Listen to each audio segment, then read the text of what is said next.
इंग्रज भारतात आले। भारतात येण्यामागे त्यांचा फक्त एवढाच दृष्टिकोन होता, तो म्हणजे भारतात व्यापार करणे। इंग्रजांनी भारतात व्यापाराची रेलचेल ही रोवली होती, परंतु भारत हा बिनबुंद्यांचा देश आहे हे त्यांच्या लक्षात येताच गोऱ्यांनी भारतात फोडा आणि राज्य करा अशी मानसिकता तयार करून भारतावर सुमारे 150 वर्ष राज्य केले। हे खरे, मात्र 150 वर्ष राज्याच्या कालावधीत इंग्रजांनी अनेक लोकोपयोगी कामे केली, जसे शिक्षण, वाहतूक आणि इतर सुविधाविषयी भारतीयांना त्यांनी जाण करून दिली। अनेक विकास कामांना भारतात या कालावधीत सुरुवात झाली। त्यातीलच एक सेवा म्हणजे वाहतूक ही होय। वाहतूक सेवेसाठी इंग्रजांनी भारतात सर्वसामान्यांना परवडणारी रेल्वे सुविधा सुरू केली, जी आज भारतातील सर्वात मोठे कर पोहोचवणारी प्रणाली आहे।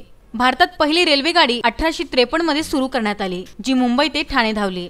त्याचप्रमाणे आपल्या विदर्भात सुद्धा इंग्रजांनी लोकोपयोगी कामे करून मूर्तिजापूर ते यवतमाळ या मार्गावर शकुंतला नावाने एक रेल्वेगाडी सुरू केली होती, जी व्यापारासाठी वापरली जायची। 1903 च्या सुमारास चालू करण्यात आलेली शकुंतला रेल्वे वर्ष 2016 पासून मध्य रेल्वेच्या अखत्यारीत्या अधिकाऱ्यांखाली बंद करण्यात आलेली आहे।